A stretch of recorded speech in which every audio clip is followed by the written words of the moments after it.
नमस्कार, स्वागत है आपका डेली 24 भारत में। मैं हूं आपके साथ अनुप्रिया मिश्रा। रुक करते हैं दिल्ली एनसीआर की बड़ी खबरों का। बता दें, दिल्ली में वायु प्रदूषण और ट्रैफिक जाम की दोहरी चुनौती से निपटने के लिए एमसीडी ने बड़ा कदम उठाया है। बता दें, एमसीडी आयुक्त अश्वनी कुमार ने साफ कहा है कि राजधानी में प्रदूषण कम करने के लिए कई अहम क्षेत्रों में लक्ष्य तय कर लिए गए हैं और इन पर तेजी से काम किया जाएगा।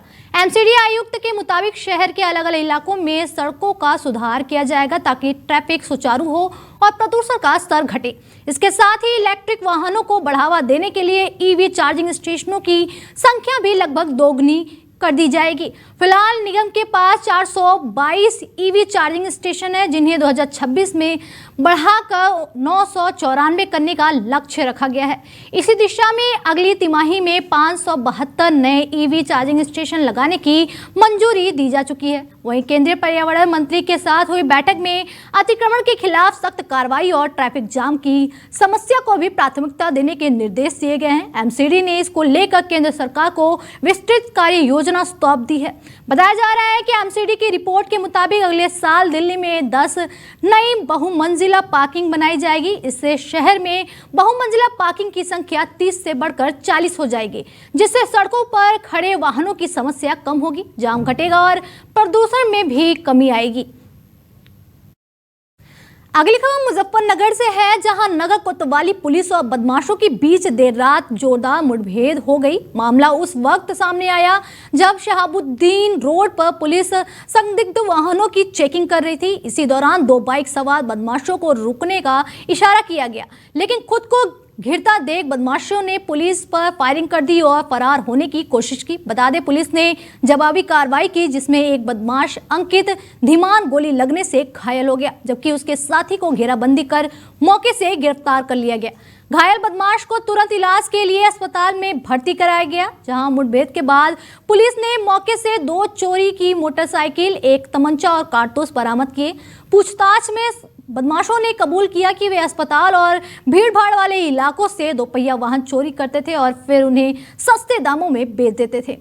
पुलिस की पूछताछ और बदमाशों की निशानदेही पर 7 और चोरी की मोटरसाइकिल बरामद की गई है। इस तरह कुल मिलाकर पुलिस ने 9 चोरी की मोटरसाइकिल, एक तमंचा और कारतूस बरामद किए। सीओ सिटी सिद्धार्थ के मिश्रा ने बताया कि दोनों बाइक पहले भी नगर कोतवाली क्षेत्र से चोरी हुई थी और चेसिस नंबर के जरिए इनकी पुष्टि कर ली गई है। फिलहाल पुलिस पूरे नेटवर्क की जांच में जुटी है और आगे की कार्रवाई जारी है।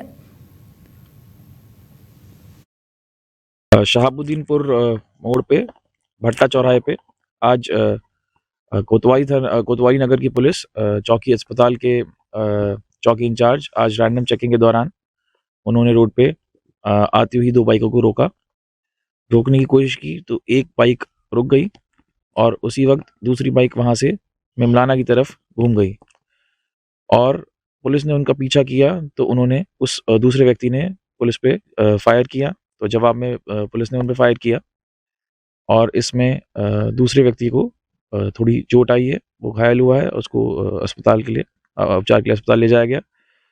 पूछताछ की गई और जांच की गई, तो इतनी देर में हमें ये पता चला है कि दोनों बाइकें चोरी की थीं और चेसिस नंबर से ये वेरीफाई किया जा चुका है कि ये बाइक्स हमारे थाना कोतवाली की ही में ही 15-20 दिन के पिछले 15-20 दिन के अंदर 2 चोरियां हुई थी, उन्हीं से कनेक्टेड हैं। साथ ही पूछताछ में इन दोनों अभियुक्तों ने 7 और ऐसी बाइक्स। वहीं मुजफ्फरनगर में बढ़ते प्रदूषण को लेकर आज बड़ा विरोध देखने को मिला। जिले का AQI 400 के पार पहुंचने के बाद छात्रों का गुस्सा फूट पड़ा और बड़ी संख्या में छात्र जिलाधिकारी कार्यालय पहुंच गए। छात्रों ने आरोप लगाया है कि जिले में फैक्ट्रियों और कबाड़ खानों में खुले रबर, प्लास्टिक और कचरा जलाया जा रहा है, जिससे हवा जहरीली होती जा रही। प्रदर्शन कर रहे छात्रों का कहना है कि इस प्रदूषण का सीधा असर बच्चों, बुजुर्गों और महिलाओं की सेहत पर पड़ रहा है। छात्रों ने यह भी आरोप लगाया है कि दिल्ली से लाया जा रहा कचरा मुजफ्फरनगर में जलाया जा रहा है, जिससे हालात और बिगड़ रहे हैं। छात्रों ने मांग की है कि प्लास्टिक और रबर जलाने पर सख्त प्रतिबंध लगाया जाए, कबाड़ खानों और फैक्ट्रियों पर छापेमारी कर FIR दर्ज की जाए और प्रदूषण विभाग, नगर पालिका व पुलिस की संयुक्त टीम लगातार कार्रवाई करे। मामला मुजफ्फरनगर जिला कलेक्ट्रेट से जुड़ा हुआ है, जहां प्रशासन पर अब सख्त कदम उठाने का दबाव बढ़ रहा है। आज हम यहाँ डीएम ऑफिस आए। मुजफ्फरनगर में लगातार प्रदूषण बढ़ता जा रहा। मुजफ्फरनगर का AQI लेवल 400 से भी पार पहुंच गया। दिल्ली से RDF मुजफ्फरनगर लाया जा रहा, जो यहाँ फैक्ट्रियों में जल रहा, और जो टायर यहाँ कुछ फैक्ट्रियों में जलाए जा रहे, जिनसे काला धुआं निकल रहा, जो यहाँ लगातार प्रदूषण कर रहा। हमारा सरकार से सवाल है, जिस सरकार को किसान पुराली जलाता हुआ दिख जाए, जिस सैटेलाइट पुराली जलाते हुए किसान के फोटो कैप्चर कर ले, उन्हें सरकारों को क्या ये जो फैक्ट्रियों में धुआं निकल रहा, क्या ये नहीं दिख पा रहा? हमारा सवाल विपक्ष से है, जिस विपक्ष को दिवाली पर बड़ा धुआं दिखा है, दिवाली के बाद उस विपक्ष को ये फैक्ट्रियां नहीं दिख रही। क्या इस देश में चल के आ रहा? अगर कोई आदमी सांस ही सही से नहीं ले पाने का, तो फिर वो करे। वहीं मुजफ्फरनगर से बड़ी खबर सामने आ रही है। बता दें, पुलिस और बदमाशों के बीच देर रात मुठभेड़ हो गई। नगर कोतवाली क्षेत्र के शहानाबुद्दीन रोड पर चेकिंग के दौरान बाइक सवार बदमाशों ने पुलिस पर फायरिंग कर दी। जवाब कार्रवाई में बदमाश अंकित पुलिस की गोली लगने से घायल हो गया, जिससे इलाज के लिए अस्पताल में भर्ती कराया गया। वहीं उसके साथ ही सोनू को पुलिस ने घेराबंदी कर मौके से गिरफ्तार कर लिया। पुलिस जांच में सामने आया है कि पकड़े गए दोनों बदमाश शातिर बाइक चोरी और शहर क्षेत्र में दर्जनों बाइक चोरी की वारदातों को अंजाम दे चुके हैं। पुलिस ने इसके कब्जे से 2 चोरी की मोटरसाइकिल, 1 तमंचा और कारतूस बरामद किए हैं। फिलहाल पुलिस दोनों आरोपियों से पूछताछ कर रही और इसके नेटवर्क से जुड़े अन्य लोगों की तलाश में जुट गई है। इलाके में पुलिस की सतर्कता बढ़ा दी गई है और आगे की कार्रवाई जारी है। शहाबुद्दीनपुर मोड़ पे भट्टा चौराहे पे आज कोतवाली नगर की पुलिस चौकी अस्पताल के चौकी इंचार्ज आज रैंडम चेकिंग के दौरान उन्होंने रोड पे आती हुई 2 बाइकों को रोकने की कोशिश की, तो एक बाइक रुक गई और उसी वक्त दूसरी बाइक वहां से मिमलाना की तरफ घूम गई और पुलिस ने उनका पीछा किया, तो उन्होंने उस दूसरे व्यक्ति ने पुलिस पे फायर किया। तो जवाब में पुलिस ने उन पे फायर किया और इसमें दूसरे व्यक्ति को थोड़ी चोट आई है, वो घायल हुआ है। उसको अस्पताल के लिए उपचार के लिए अस्पताल ले जाया गया। पूछताछ की गई और जांच की गई, तो इतनी देर में हमें ये पता चला है कि दोनों बाइकें चोरी की थीं और चेसिस नंबर से ये वेरीफाई किया जा चुका है कि ये बाइक्स हमारे थाना कोतवाली की ही में ही 15-20 दिन के पिछले 15-20 दिन के अंदर 2 चोरियां हुई थी, उन्हीं से कनेक्टेड हैं। साथ ही पूछताछ में इन दोनों अभियुक्तों ने 7 और ऐसी बाइक्स की चोरी होने की। वहीं अगली खबर मुजफ्फरनगर से है, जहां छात्रों के 2 गुटों के बीच जमकर मारपीट की खबर सामने आई है। बताया जा रहा है कि मामूली कहासुनी के बाद विवाद इतना बढ़ गया कि दोनों पक्षों के छात्र आपस में भिड़ गए। मारपीट के दौरान लात घुसे ही नहीं बल्कि बेल्ट तक चलती नजर आई। इस पूरे हंगामे का वीडियो किसी ने रिकॉर्ड कर लिया, जो अब सोशल मीडिया पर तेजी से वायरल हो रहा। झगड़े के दौरान 2 छात्रों को गंभीर चोटें आने की सूचना है, जिन्हें इलाज के लिए अस्पताल भेजा गया है। वहीं मामला सामने आते ही पुलिस हरकत में आ गई है और वायरल वीडियो के आधार पर पूरे प्रकरण की जांच की जा रही है। पुलिस का कहना है कि दोषियों की पहचान कर उनके खिलाफ सख्त कार्रवाई की जाएगी। यह मामला नई मंडी थाना क्षेत्र के बालाजी रोड का बताया जा रहा है, जहां घटना के बाद कुछ देर के लिए अफरा तफरी का माहौल बन गया। बता दें, मुजफ्फरनगर से दुखद खबर सामने आई है, जहां PAC के एक जवान की हार्ट अटैक से अचानक मौत हो गई। जानकारी के मुताबिक 49वीं वाहिनी PAC में तैनात जवान गुलजार ड्यूटी खत्म करने के बाद अपने कमरे में सो रहे थे। उसी दौरान उन्हें हार्ट अटैक आया और उनकी मौत हो गई।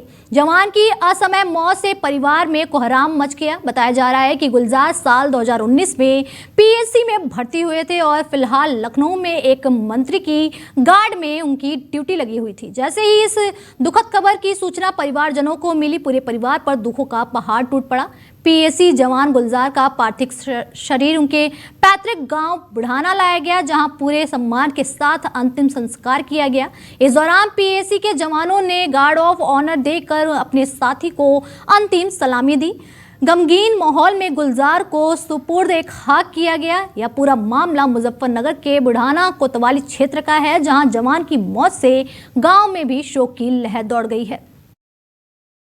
बता दें मुजफ्फरनगर के सदर तहसील में आयोजित संपूर्ण समाधान दिवस में सहारनपुर मंडल के कमिश्नर डॉक्टर रुपेश कुमार पहुंचे, जहां उन्होंने आम लोगों की समस्याएं सुनी। इस दौरान कमिश्नर ने 40 से अधिक फरियादियों की शिकायतें सुनी और कई मामलों का मौके पर ही निस्तारण कराया। समाधान दिवस में जिले के तमाम वरिष्ठ अधिकारी मौजूद रहे। कमिश्नर ने अधिकारियों को साफ निर्देश दिए कि जन समस्याओं का निस्तारण प्राथमिकता के आधार पर और समयबद्ध तरीके से किया जाए।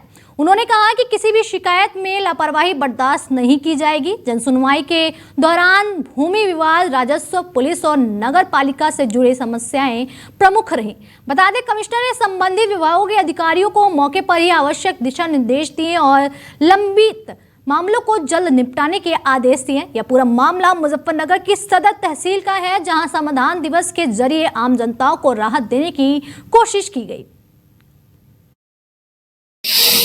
ज़्यादातर समस्याएं तो ज़मीन संबंधी हैं कि कुछ लोगों की मेड़बंदी में प्रॉब्लम है, किसी की डोल तोड़ दी है, किसी की ज़मीन पे कब्जा कर लिया गया है, तो सब में दिखवा रहे हैं। हम लेखपाल के माध्यम से जांच करने के आदेश दिए और उसके बाद उसका निस्तारण कराया जाएगा। सर करीब कितनी समस्याएं आ चुकी हैं? अभी तक करीब 15 शिकायतें आई हैं, 2-3 पुलिस से संबंधित थी। बाकी हमने पूर्व के जो तहसील दिवस हुए हैं उसके जो इश्यूज थे उसमें भी हमने कॉल करके रैंडमली 4 जगह ट्राई किया है, तो 2-3 जगह तो अच्छा रिस्पांस मिला। उन्होंने कहा कि नहीं हम संतुष्ट हैं जो कार्रवाई हुई है उससे। कुछ जगह फ़ोन ही नहीं मिला। जिस तरह से SIR प्रक्रिया चल रही है सर, तो क्या कहना चाहोगे? अभी मुजफ्फरनगर भी काफ़ी पिछड़ा हुआ है। नहीं, इसमें जो लोग जिनका नाम अभी उनको लगता है कि छूट गया है जुड़ने से, फॉर्म 6 भर के अपना नाम उसमें जुड़वा सकते हैं। अभी ओपन है, अभी चल रहा है ये, तो उसमें कोई ऐसा इशू नहीं है। फॉर्म 6 भी सबको दे दिए गए हैं, सारे BLOs के पास हैं। तो जिन लोगों को लगता है उनका नाम छूट गया है या जो 1 जनवरी को 18 वर्ष की आयु प्राप्त करेंगे, वो लोग नए वोटर अपना नाम जुड़वा सकते हैं। वहीं नोएडा से बड़ी और राहत भरी खबर सामने आई है। नोएडा पुलिस कमिश्नर लक्ष्मी सिंह के नेतृत्व में पुलिस ने करीब 2 करोड़ रुपए की बड़ी चोरी का खुलासा किया है। थाना फेज 1 पुलिस ने इवेंट में इस्तेमाल होने वाली कीमती लाइट, साउंड सिस्टम और अन्य महंगे उपकरण बरामद किए, जिसकी कीमत करीब 2 करोड़ रुपए आकी गई है। पुलिस जांच में सामने आया है कि ओसीस प्रोडक्शन कंपनी में काम करने वाले महफूज और अखिलेश ने कंपनी का कीमती प्रोडक्शन सामान 4 ट्रकों में भरकर छुपा दिया था और इसे किसी दूसरे इवेंट कंपनी को बेचने की तैयारी में थे। आरोपी ने चोरी को छुपाने के लिए एक झूठी कहानी भी गढ़ी। ड्राइवर और ट्रांसपोर्टर ने कंपनी की मैनेजर भावना भसीन को बताया कि बैंक की किस्त टूटने के कारण बैंक ने ट्रक जब्त कर लिए हैं। इस पर शक होने के बाद भावना भसीन ने थाना फेज 1 पुलिस में शिकायत दर्ज कराई। शिकायत मिलते ही पुलिस ने 3 अलग अलग टीमें गठित की और तेजी से कार्रवाई करते हुए पूरे मामले का पर्दाफाश किया। पुलिस ने चोरी किया गया सारा सामान बरामद कर लिया। बरामदगी के बाद कंपनी के मैनेजर भावना भसीन ने नोएडा पुलिस कमिश्नर लक्ष्मी सिंह और पूरी पुलिस टीम का आभार जताया और इस कार्रवाई से एक बार फिर नोएडा पुलिस की सतर्कता और तेजी कार्यशैली सामने आई है। थाना फेज 1 गौतम बुद्ध नगर में एक पीड़िता जो इवेंट मैनेजमेंट की कंपनी चलाती हैं, उनके द्वारा सूचना दी गई थी कि उनके 3 कैंटर और एक टाटा इन्वेंट्रा जो सामान से भरी हुई थी, उसको कुछ अज्ञात लोग बैंक की EMI टूटने के नाम पर लेकर चले गए हैं। इसके बारे में विवेचना की गई तो जानकारी प्राप्त हुई कि पीड़िता के पूर्व कर्मचारी ने ये साजिश रची ताकि वो उनके सामान को हड़प सके और पीड़िता को गुमराह कर सके कि कुछ अज्ञात लोग बैंक के नाम पर उसको ले गए हैं।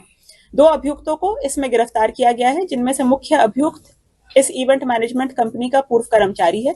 उनके पास से सामान से भरे हुए 3 कैंटर और एक टाटा इंट्रा को बरामद किया गया है और लगभग कीमत पूरे सामान की 2 करोड़ 10 लाख है। मुजफ्फरनगर से बड़ी खबर सामने आ रही है। बुढ़ाना तहसील में आयोजित संपूर्ण समाधान दिवस के दौरान उस वक्त हंगामा देखने को मिला जब बड़ी संख्या में राशन डीलर अपनी शिकायतें लेकर पहुंचे। क्षेत्र के राशन डीलरों ने सप्लाई इंस्पेक्टर के खिलाफ जिलाधिकारी को प्रार्थना पत्र सौंपा और अवैध उगाही के गंभीर आरोप लगाए। राशन डीलरों का कहना है कि सप्लाई इंस्पेक्टर उनसे लगातार पैसों की मांग कर रहा है। डीलरों के मुताबिक उनसे 2,35,000 रुपए और 50,000 रुपए तक की अवैध वसूली की मांग की जा रही। इसी विरोध में 60 से अधिक राशन डीलर संपूर्ण समाधान दिवस में पहुंचे और प्रदर्शन किया। डीलरों ने आरोप लगाया है कि संबंधित सप्लाई इंस्पेक्टर पहले भी विवादों में रह चुके हैं, इसके बावजूद उनके खिलाफ कोई ठोस कार्रवाई नहीं हुई। परेशान राशन डीलरों ने अधिकारी से इंसाफ की गुहार लगाते हुए मामले की निष्पक्ष जांच और कार्रवाई की मांग की है। बता दें, संपूर्ण समाधान दिवस के दौरान प्रशासन ने शिकायतों को गंभीरता से लेते हुए जांच का आश्वासन दिया है। जो हमारा सदर तहसील का इंस्पेक्टर है जी, वे हमारे पास है पैसों की वसूली कर दी जी राशन के उसमें। कौन है सब इंस्पेक्टर? कौन है इंस्पेक्टर? आशीष श्रीवास्तव। कौन से विभाग में है? खाद्यान्न विभाग में। क्या मामला है? पूरा मामला, पूरी जानकारी दो आप। हम ये कांटा है जो और मशीन है ज्वाइंट है जी जी दोनों जी। हम इनसे राशन वितरण कर दिए जी। उसके बाद भी इन्होंने कह रहा है हमें नहीं पता कहाँ से दोगे आप, हमें इतने रुपये चाहिए। 50,000 की 50,000 रुपये मांग रहा है, मेरे पास 2 लाख रुपये जायदे 2 लाख रुपये रखे।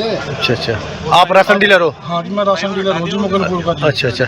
लगभग कितने राशन डीलर यहाँ पर पहुँचे थे? यहाँ जी 50 राशन डीलर है जी। सबसे ही पैसों की डिमांड कर रखी है? सबसे ही पैसों की डिमांड करके हम तो दुखी हो गए जी भाई जी। कहाँ से दे जी? आंगनबाड़ी का राशन है जी, उसमें मैंने शायद गड़बड़ कर रखी, उसमें से हमारे पता कट्टे रख दिए पहले ही, कहले इतने कट्टे यहीं छोड़ कर जाओ। आंगनबाड़ी है, बच्चों की पर्ची दे दे बना के, हम गाँव में कहाँ से राशन बांटे जी? ये गर्भवती महिलाओं का राशन है जी, किसी का 1 किलो है, किसी का 1.5 किलो है, हम वहाँ भी दुखी हो रहे जी। जो फिलहाल इस बुलेटिन में मेरे साथ इतना ही, दीजिए इजाजत, नमस्कार।